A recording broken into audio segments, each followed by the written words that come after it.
So what's up mga kids? Andito na naman tayo, mag-nice spear fishing na naman. Try nating mag-Tagalog dub mga kids no, para maintindihan ng marami, tapos ma-widespread natin ang ating video. Tsaka marami ding nagre-request mga kids na pwede ba daw mag-Tagalog dub tayo para maintindihan ng marami. Kasama ko pala ngayon sa pag-dive mga kids, si Serge at si Bro Ronilo. Kami lang tatlo mga kids ang mag-dive ngayon, at sana'y mabiyayaan tayo ngayong gabi mga kids no. Stay tuned na lang mga kids sa mga mangyayari ngayong gabi. Let's go!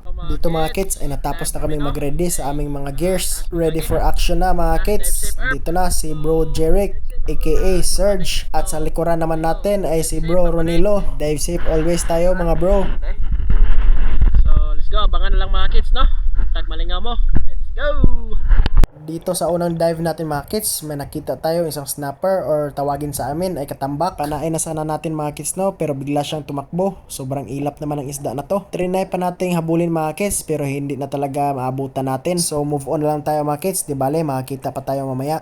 At dito naman mga kids, may napana tayo na isang good size na talakitok. Hindi natin pinalagpas ang isda na to mga kids kasi masarap ito sa tinola. At dito naman mga kids ay may nakita tayong isang goatfish. Ang isdang ito ay tinatawag sa amin na timbungan. Dito naman mga kids, goatfish na naman ang ating natira. Madalas din tong mga isda na to sa ating spot ngayon mga kids no, kasi mabuhangin siya. At dito na naman mga kids, katambak na rin ang ating napana. Dito sa amin mga kids ay first class talaga tong isda na to. At dito naman mga kids ay nakapana tayo ng isang sea bream. Tinatawag sa amin ito na silay or gapas-gapas.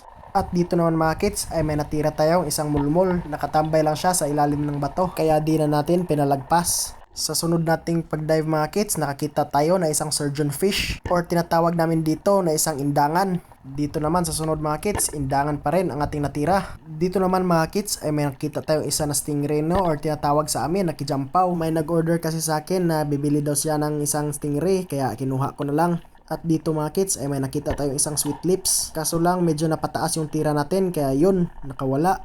Dito mga kids ay nakapana pala tayo na isang moray eel, or tinatawag sa amin na panangitan. Di natin na videohan yung pagtira natin mga kids, baka matuluyan siyang tumago sa ilalim ng bato. At after nating binalikan yung moray eel mga kids, ay yan, nakuha din natin. Sa sunod naman natin na pag-dive mga kids ay nakakita din tayo na isang surgeon fish. Pinagtyagaan kong kunin tong isda na to mga kids kasi masarap din to, lalo na sa pagsiyo mga kids. Dito naman sa sunod nating pag-dive mga kids ay nakita tayong isang good size na red emperor, or tinatawag sa amin na maya-maya. First time ko palang nakakuha ng gantong isda mga kids. At dito naman mga kids ay surgeon fish ang ating natira. Goods na din to mga kids, pangdagdag sa huli natin. At dito naman mga kids ay may natira tayong isang fusilier. Tinatawag din to sa amin mga kids na isang sulig bilason. At dito mga kids may natira na naman tayong isang timbungan. Good size na din mga kids, kaya kinuha natin pangdagdag sa ating huli.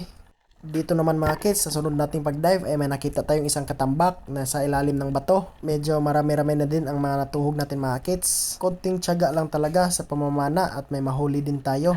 Sa sunod nating pag-dive naman mga kids ay red emperor, kaso lang umilag siya kaya hindi natin nakuha. Dito mga kids ay paahon na sana tayo, ngunit may nakita tayong isang rabbit fish, or tinawag sa amin na kitong. May pahabol pa talaga, salamat Lord sa biyaya. At dito mga kids ay may nagpahabol pa rin no, isang katambak din. Tsaka pagkatapos talaga dito ay umahon na tayo mga kids kasi sobrang gabi na. At ito lahat ang huli naming tatlo mga kids. May madadala din kami sa aming kanya-kanyang bahay. Thank you Lord sa biyaya na ipinagkaloob nyo sa amin ngayong gabi. At salamat sa inyo mga kids sa pagsubaybay sa ating mga adventures at sa walang kupas nyong mga suporta. At dito mga kids ay uuwi na kami kasi medyo malayo-layo pa yung biyahe namin papunta sa aming bahay. At uulitin ko mga kids, sa mga gustong magpa-shoutout, comment lang kayo sa ating latest video para ating ma-feature sa ating next adventures. God bless inyong lahat mga kids at ingat kayo palagi. See you na lang sa ating next adventure.